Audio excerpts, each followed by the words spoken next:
Assalamualaikum warahmatullahi wabarakatuh. Selamat siang, Tribuners. Jumpa lagi dengan saya, Pak Rizal Syam, tentunya di acara spesial kita, Live Report Tribun Timur, bersama jurnalis-jurnalis Tribun Timur yang tersebar di berbagai daerah, Sulawesi Selatan dan Sulawesi Barat.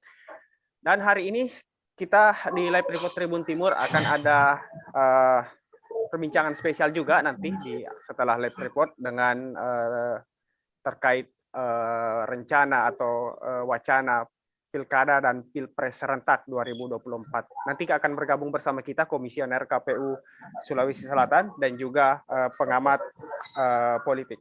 Tapi sebelumnya kita bergabung dengan jurnalis Tribun Timur di Kota Makassar, ada Siti Aminah.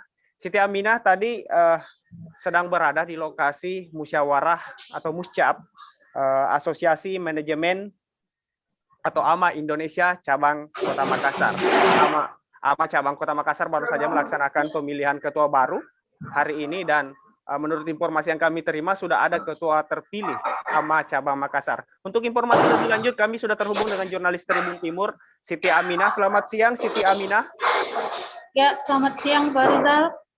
Baik Siti Aminah, bisa dijelaskan seperti apa jalannya muscap AMA Indonesia cabang Makassar tadi, dan siapa saja atau siapa yang terpilih dalam muscap tadi? Ya, baik.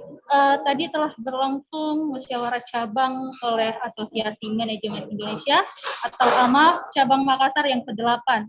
Nah, musyawarah tersebut berlangsung di Uncle Bill's Dining and Kitchen, Jalan Metro Tanjung Bunga, Kota Makassar. Nah, AMA ini sendiri saya jelaskan dulu.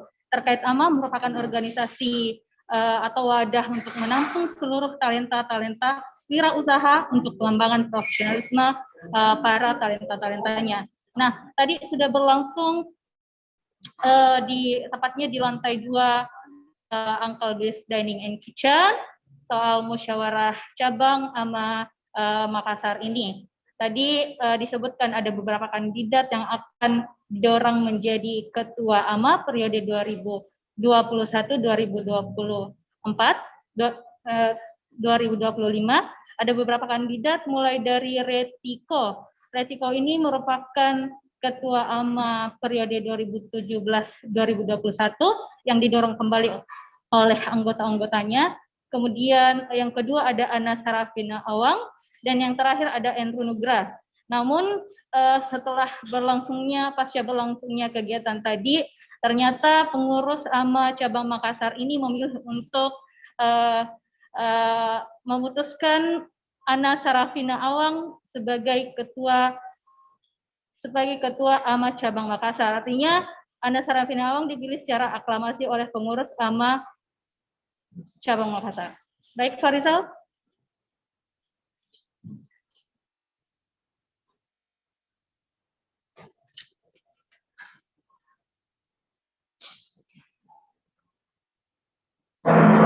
Tidak ada suara? Baik, saya ulang, Ami. Bisa disampaikan, Ami, kepada Tribuners yang mungkin belum tahu, AMA ini sebenarnya organisasi seperti apa saja aktivitas mereka di periode kepengurusannya, dan bergerak di bidang apa saja orang-orang atau pengurus AMA ini? Jadi AMA ini merupakan kumpulan para pebisnis yang ada di Sulawesi Selatan. Ada beberapa perusahaan yang tergabung mulai di bidang perhotelan, kemudian di bidang restoran, ada juga pokoknya di semua sektor yang ada di Kota Makassar. AMA ini sendiri telah terbentuk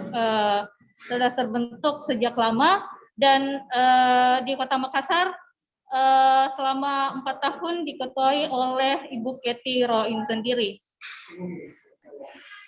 Baik, Ami, terima kasih. Ya. Tribuners, kami juga sudah mendapatkan wawancara dengan Ibu Retiko yang merupakan Ketua AMA periode 2017-2021 terkait muscap yang dilaksanakan hari ini. Berikut wawancaranya.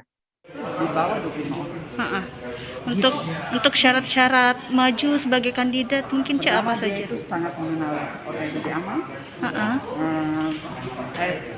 Terus dia sudah masuk ke kepengurusan selama 3-4 tahun. Terus kedua dia itu punya pengetahuan yang luas mengenai organisasi. Terus dia juga punya usaha, bisnis, jadi pengusaha. Jadi bukan pegawai, ya, pengusaha. Terus dia itu punya integritas yang baik, dan dia mencintai pelayanan. Kalau untuk bisnisnya berapa lama mungkin merintis bisnis baru bisa? Bisnis tidak ditentukan. Cuma untuk saat sekarang ini dia harus sudah ada bisnis. Nah, karena kita kan pengusaha manajemen Indonesia toh. Jadi kalau untuk yang terpilih itu minimal dia itu punya jabatan itu manajer. Manajer dan pelaku bisnis. Ya, untuk organisasi AMA sendiri ini, mungkin bagaimana kerja-kerja atau program-programnya, apa yang dilaksanakan? Kalau kita itu selama ini kan sudah pertama kita tuh banyak melakukan visit ke seluruh perusahaan. Perusahaan toh. Kedua kita itu mengajar kepada kita punya anggota peserta anggota AMA itu pertama mengenai seminar-seminar yang banyak bermanfaat. Pengembangan diri, mengenai NLP, mengenai bisnis, mengenai breakthrough, macam-macam. Hampir semua bidang kita pernah seminarkan selama 4 tahun masa kepemimpinan saya. Nah, nanti ada juga di slide-nya saya itu, ada kepemimpinan saya itu ada banyak sekali kita punya kegiatan. Di samping yang santainya itu ya fun walk-nya, jalan-jalan ke Malino, itu rekreasi. Tapi di luar daripada itu kita banyak mengajar bagaimana meningkatkan pribadi untuk menjadi lebih baik.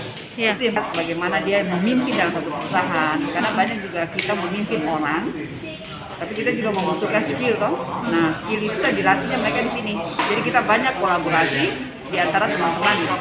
Jadi orang AMA ini sendiri, anggota sendiri itu banyak sekali keahlian masing-masing. Ada yang jadi motivator, ada pelaku bisnis. Jadi kita kolaborasi itu dalam diskusi itu luar biasa. Di samping kita mengundang pembicara dari luar. Untuk kandidat-kandidatnya sendiri mungkin bisa disebutkan siapa-siapa saja. Reiki, saya sendiri ada Anak Serafi, itu dia adalah dulu sekretaris saya. Terus Pak Endri Nugraha, anggota, anggota Pak Endri Nugraha. Berarti Cece ikut daftar lagi, Cece mengajukan diri untuk mendaftar. Berarti ikut lagi mengajukan diri untuk. Sebetulnya saya tidak mau, tapi diusulkan sama beberapa orang toh. Jadi saya kembali. Melihat potensi yang dua lainnya, Cek, kandidat lainnya bagaimana? Pertama mereka muda, mereka punya inovasi yang luar biasa. Kedua, kalau memilih orang baru lagi, berarti amat ada perubahan. Ada angin segar baru, karena ide orang baru itu juga sangat luar biasa. Beda.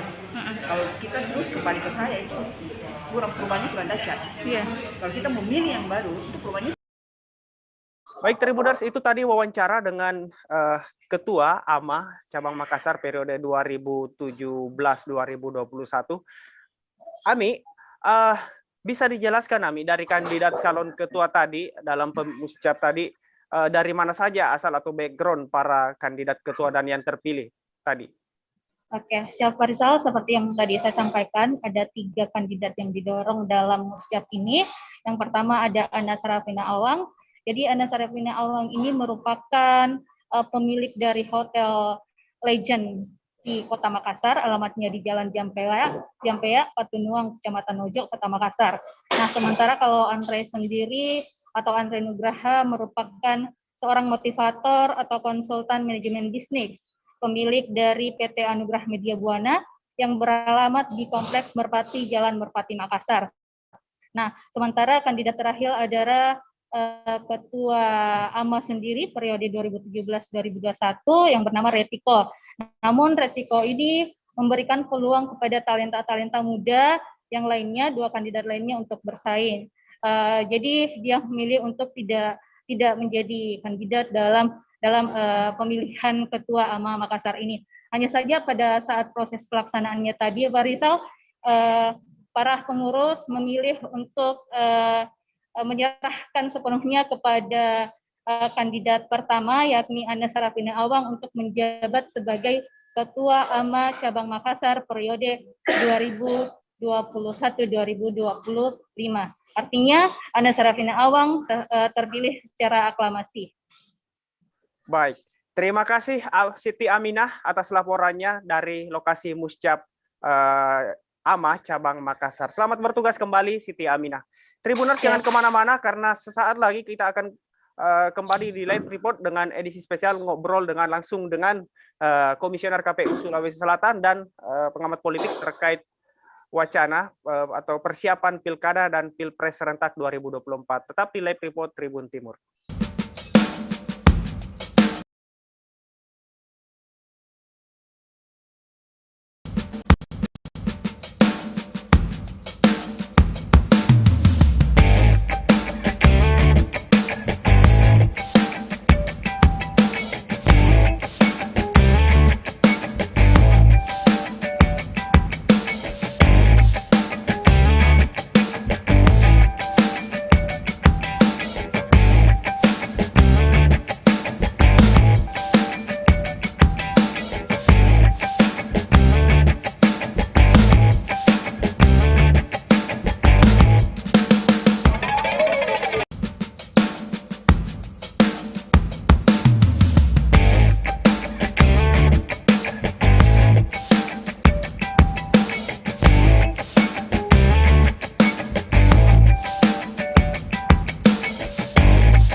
Kembali di live report Tribun Timur. Tribuners, DPR RI atau dalam hal ini Komisi 2 DPR RI bersama Komisi Pemilihan Umum, Bawaslu dan pihak-pihak terkait termasuk Kementerian Dalam Negeri baru saja memulai membicarakan untuk rencana pelaksanaan pemilihan presiden dan Pilkada serentak pada tahun 2024. Saat ini Komisi DPR mulai menggodok seperti apa teknis-teknis pelaksanaannya nanti bersama KPU dan pihak-pihak terkait. Untuk informasinya, kita dengarkan dulu wawancara dengan Ketua Komisi 2 DPR RI Ahmad Doli Kurnia soal desain Pileg, Pilpres, dan Pilkada serentak 2024. Berikut rekaman wawancaranya. Jelaskan bahwa itu masih kesepakatan ya dalam tim kerja bersama. Tim kerja bersama yang dibentuk oleh Ketua Komisi oleh Komisi 2, kemudian Kementerian Dalam Negeri, Bawaslu dan KPU. Nanti keputusan finalnya itu akan kita bahas dan putuskan di dalam rapat kerja resmi Komisi 2 dengan Mendagri, Ketua KPU dan Bawaslu. Nah, kemarin pertimbangan kita untuk kemudian menetapkan tanggal-tanggal itu adalah supaya jadi karena dilaksanakan antara Pileg, Pilpres dengan Pilkada, kita harus mengatur supaya tidak ada irisan tumpukan tahapan yang terlalu dalam antara Pilkada dengan Pileg dan Pilpres. Karena Pilkada itu akan yang digunakan dasarnya adalah perolehan hasil pemilu di 2024. Nah, tahun 5 tahun yang lalu kan Pileg 2019 Pilegnya dan Pilpres di 17 April. Kalau kita pakai April, nanti itu keputusan akhir perolehan suara dan kursi itu kan di sekitar bulan Agustus. Sementara kalau kita pakai tetap itu Pilkada di November itu kan pendaftarannya juga sekitar Agustus September. Jadi nggak ketemu. Makanya kita atur. Nah, cara mengaturnya kita mau tarik Pileg dan Pilpres ini lebih di awal tahun. Nah, jatuhnya tanggal 21 Februari itu karena berbagai pertimbangan. Dulu kita sebetulnya paling ideal itu adalah bulan Maret. Kesepakatan pertama kita waktu itu 6 Maret. Tapi ternyata 6 Maret itu 3 hari sebelum puasa. Ya. Dan yang kedua, dalam undang-undang itu masa rekapitulasi itu 35 hari. Jadi kalau kita tetapkan 6 Maret, 35 hari kemudiannya itu adalah 10 April yang 1 Syawal. Tak mungkin pada saat kita lebaran kita mengumumkan penetapan presiden dan anggota DPR terpilih. Nah, makanya kita cari tanggal yang pas. Kemarin ketemu tanggal 28 Februari. Ternyata 28 Februari itu juga adalah Hari Raya Galungan. Jadi teman-teman saudara-saudara kita di Bali juga tidak mungkin di hari raya mereka kita langsung buat hari pencoblosan. Maka kemudian per hari ini, sementara ini kesepakatan kita yang baru kesepakatan itu di tanggal 21 Februari. Terkait dengan ini kan ada Tribuners, itu tadi wawancara dengan Ahmad Doli Kurnia, Ketua Komisi 2 DPR RI terkait desain pileg, pilpres dan pilkada serentak 2024. Untuk informasi lebih lanjut, kita sudah terhubung dengan jurnalis Tribun Timur, ada Ari Mariadi. Selamat siang, Ari Mariadi. Ya, baik. Selamat siang, Kak Farisal. Baik, Ari. Bapak Ahmad Doli Kurnias tadi secara singkat sudah menjelaskan bagaimana rencana DPR RI bersama Kemendagri, termasuk juga pelaksana pemilu, dalam hal ini KPU dan juga Bawaslu dan pihak terkait lainnya untuk membahas atau mendesain bagaimana pelaksanaan pileg, pilpres, dan pilkada serentak 2024. Ari, bisa disampaikan dari Pak Ahmad Doli tadi seperti apa sebenarnya rancangan yang telah digodok oleh DPR RI bersama Kemendagri dan KPU? Jadi baik, Farisal perlu dan Tribuners perlu saya laporkan bahwa beberapa hari lalu Ketua Komisi 2 sempat singgah berada di Makassar, ada kunjungan ke provinsi lain dan berada di Makassar. Oleh karena itu ketika itu saya datang langsung menanyakan bagaimana perkembangan desain pemilihan legislatif, pemilihan presiden dan pilkada serentak yang disusun oleh Komisi 2 bersama dengan Mendagri, KPU dan Bawaslu RI yang sempat rapat tim bersama waktu itu. Ternyata disampaikan bahwa masih dalam untuk sementara, jadwal sementara katanya yang disepakati adalah 21 Februari. Jika dibandingkan dengan pemilu 2019 lalu, ternyata ini lebih cepat 2 bulan, karena ketika kita ketahui bahwa pada 2019 lalu itu digelar di April. Pertimbangannya katanya karena adanya pilkada serentak yang juga akan digelar di tahun itu, tepatnya di November, maka itu dimajukan seperti itu katanya desain sementara yang dirancang, tapi katanya itu masih jadwal sementara. Seperti itu, Kak Farisal. Baik, Tribuners, saat ini juga kita sudah tergabung dengan Komisioner KPU Sulsel, ada Pak Uslimin. Selamat siang, Pak Uslimin, atau saya panggil Kak Uslimin saja. Selamat siang, Kak Uslimin. Ya, selamat siang, Pak Rizal. Baik. Juga Assalamualaikum warahmatullahi wabarakatuh. Waalaikumsalam warahmatullahi wabarakatuh. Juga bergabung bersama kita Bapak Luhur Prianto, Ahmad Politik. Assalamualaikum, Pak Luhur. Selamat siang. Waalaikumsalam. Selamat siang. Baik. Salam sejahtera. Selamat siang. Baik. Saya ke Pak Uslimin terlebih dahulu. Pak Uslimin, tadi sudah dijelaskan oleh Ketua Komisi 2 juga bersama jurnalis Tribun Timur tadi. Dari KPU Sulsel sendiri sejauh ini, Pak Uslimin, kalau boleh kita tahu, apakah sudah ada pembicaraan dari pusat atau seperti apa di KPU Sulsel terkait wacana-wacana atau model atau desain nih yang tadi disampaikan oleh Ketua Komisi 2 terkait pelaksanaan pilkada serentak, pileg, dan pilpres 2024? Ya, baik, terima kasih. Melalui kesempatan ini perlu kami sampaikan bahwa informasi secara resmi dari KPU Republik Indonesia kepada KPU Provinsi dan KPU Kabupaten Kota perihal rencana pelaksanaan pemilihan umum 2024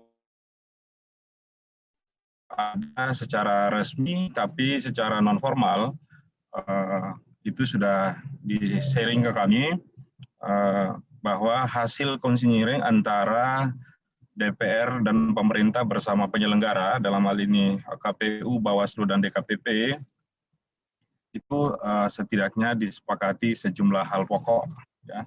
Yang pertama, sesuai amanat Undang-Undang 10 2016, yaitu Undang-Undang Pilkada, yang di dalam undang-undang itu dibunyikan bahwa pilkada berikutnya akan diselenggarakan pada November 2024, maka itu menjadi salah satu titik dasar dalam pembahasan di konsinyering, kemudian akan dilanjutkan dalam rapat dengar pendapat dengan Komisi 2. Jadi titik tolaknya di situ. Itu yang pertama. Jadi soal tanggal memang sudah ada yang diapungkan, tadi disebutkan. Itu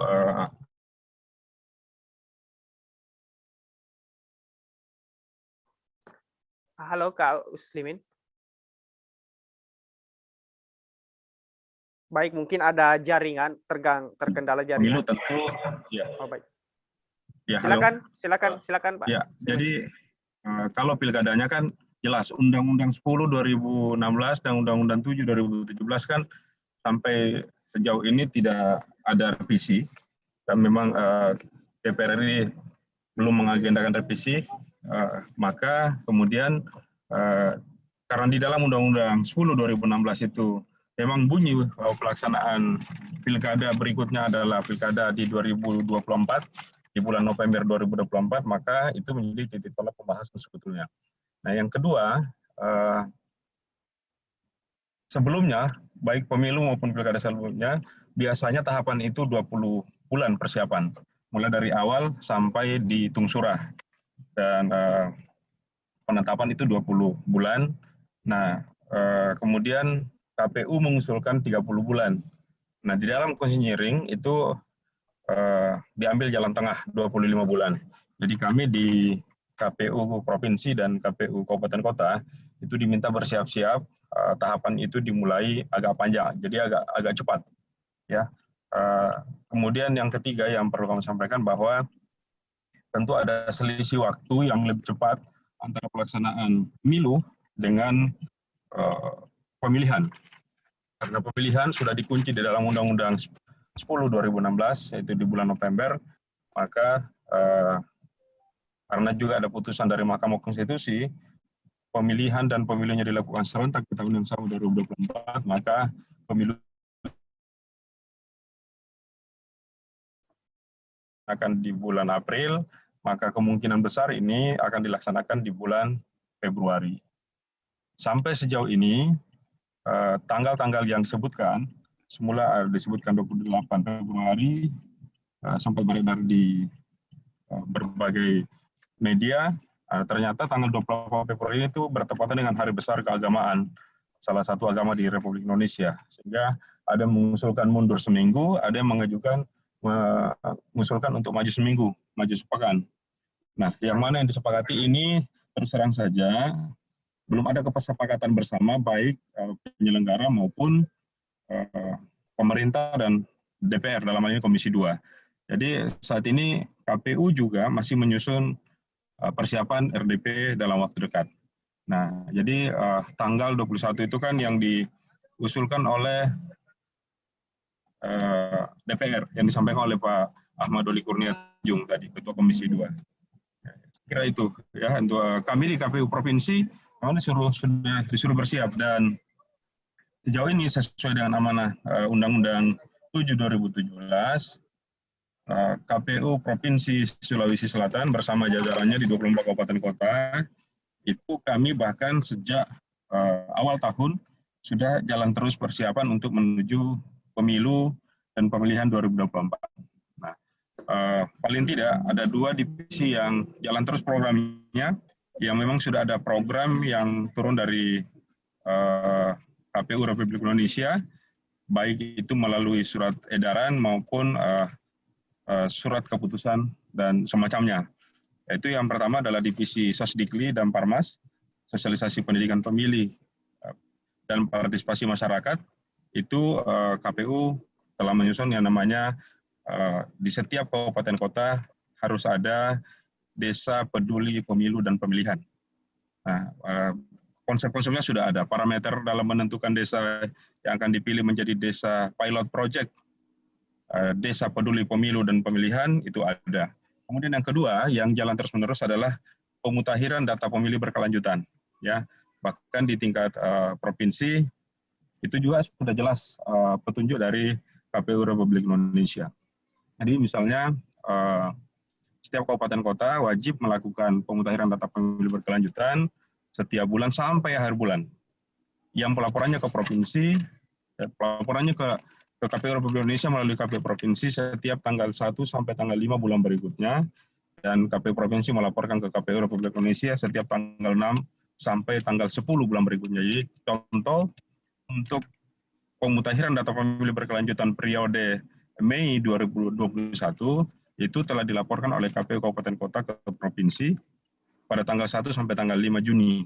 Dan kami dari Provinsi menyampaikan ke KPU Republik Indonesia pada tanggal 9 Juni, karena memang dalam rentang 6 sampai 10 di bulan Juni. Saya kira demikian untuk penjelasan awal.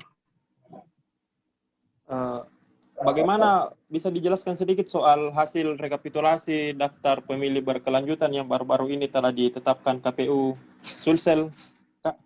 Ya, jadi baik, pemutahiran data pemilih berkelanjutan yang baru saja ditetapkan oleh KPU Sulsel tentang rekapnya itu untuk bulan Mei ada peningkatan pemilih sebesar kurang lebih 30.000 dibandingkan data pemilih atau data pemilih yang digunakan pada pemilu 2019. Jika pada pemilu 2019 itu jumlah pemilih di Sulsel ada 6.173.300 orang, maka data sampai bulan Mei 2021 yang ditetapkan oleh 24 kabupaten kota sampai akhir bulan Mei, dalam hal ini sampai tanggal 31 Mei adalah 6.203.428 orang. Jadi ada, kalau di rata-rata itu ada penambahan 100.000 lebih. Jadi mohon maaf, ada penambahan kalau dimasukkan ke dalam TPS ada penambahan sampai rata-ratanya adalah 301 TPS. Karena ada selisih naik 30.000 lebih. Ya, jadi dari 6.173.300 menjadi 6.203.428. Oh iya, baik Kak Usle. Kita minta sedikit komentar dari pengamat politik Universitas Muhammadiyah Makassar, Kak Luhur Prianto. Tabe Kak Luhur, ternyata berdasarkan desain dari Komisi 2, ternyata untuk Pilkada 2024 ini tidak menggunakan kendaraan hasil pileg di 2019. Ternyata bagi tokoh-tokoh politik ataupun bagi calon pemimpin yang ingin berkontestasi ternyata ataupun bagi elit parpol harus menggunakan di pemilu 2024. Bagaimana maknanya ini kalau bagi Anda ini melihatnya ini, Kak, sebagai pengamat politik? Ya, terima kasih Bung Ari atas undangannya, Pak Usle, Komisioner KPU Sulsel dan teman-teman Tribuners. Saya mungkin memang dari sisi politiknya ya kan, kalau desain teknis penyelenggaraan tentu otoritas penyelenggara untuk menjelaskan itu apa kelebihan dan apa kekurangan ketika dipisahkan atau dimajukan ataupun dipercepat pelaksanaannya. Dengan ketentuan yang ada sebenarnya ya segera sudah ada juga tadi dicetak ya, di media cetak, yang paling tidak pileg dan pilpres ya, yang mendahului pilkada, jadi ini juga penting dijelaskan karena masih orang di luar ini masih menganggap pelaksanaannya itu serentak gitu, dalam hari waktu pencoblosan.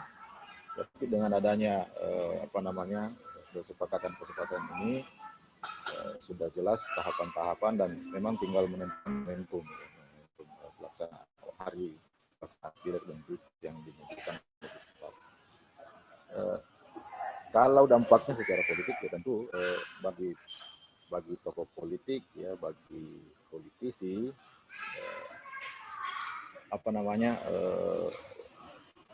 usaha untuk mendeklarasikan diri menjadi kontestan pilkada ya sepertinya harus ditimbangkan kembali, terutama karena pelaksanaan pileg itu, hasil pelaksanaan pileg menjadi basis ya, basis usulan untuk menentukan calon di Pilkada 2024. Makanya di media saya menunjukkan bahwa pileg ini sebenarnya merupakan semacam ujian pra-pilkada bagi para tokoh yang punya asa untuk running di Pilkada 2024, baik itu Pilgub maupun Pilkada Kabupaten Kota yang akan berlangsung di Provinsi Sulawesi Selatan. Nah, dengan demikian, performa kepemimpinan ketua partai itu akan diuji di Pileg dan Pilpres. Pilpres dan Pileg tentu tidak bisa dipisahkan, karena kalau misalnya ketua partai juga gagal menghasilkan kursi parlemen, tetapi kalau gagal juga meraih dukungan di Pilpres, bisa jadi partainya juga akan tidak akan lancar ya, mereka mendapatkan usulan dari partai politik asalnya. Nah, dengan demikian, yang penting bagi pimpinan partai untuk mempertimbangkan, membangun strategi-strategi bagaimana mereka sukses di Pileg dan Pilpres sebagai semacam batu loncatan kalau mereka punya cita-cita untuk running di Pilgub ataupun Pilkada Kabupaten Kota yang ada di Sulawesi Selatan. Kira-kira seperti itu. Halo? Ya, baik. Itu tadi penyampaian dari Kak Luhur dan penyampaian juga dari Komisioner Komisi Divisi Data dan Informasi KPU Sulsel, Kak Uslimin. Terima kasih atas kesempatannya, waktu luangnya bergabung bersama Tribuners pada siang hari ini. Saya Ari Mariadi, saya kembalikan kepada Pak Rizal di studio.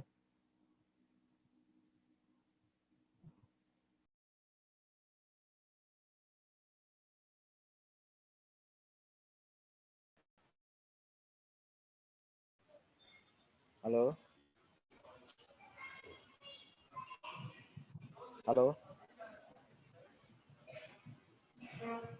Tidak kedengaran Kak Farisal. Halo? Baik, Tribuners. Demikian tadi laporan dari jurnalis Tribun Timur, Ari Mariadi. Juga telah bergabung bersama kami tadi Komisioner KPU Sulawesi Selatan, Uslimin, Bapak Uslimin, dan juga pengamat politik dari Universitas Muhammadiyah, Bapak Luhur Aprianto. Luhur Aprianto. Terima kasih banyak Pak atas waktunya bergabung dengan Tribuners hari ini. Kita berjumpa di lain kesempatan.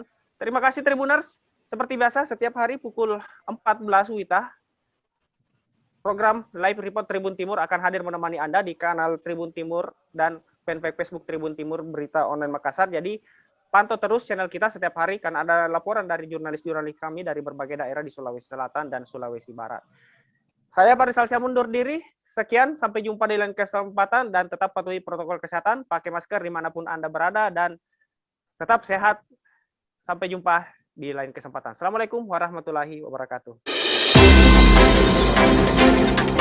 Baik, makasih banyak Kak. Maaf terkendala jaringan. Terima kasih banyak Pak waktunya tadi. Terima kasih banyak. Iya, bisa dilanjut sama offline Pak, sama Pak Ari, supporterku.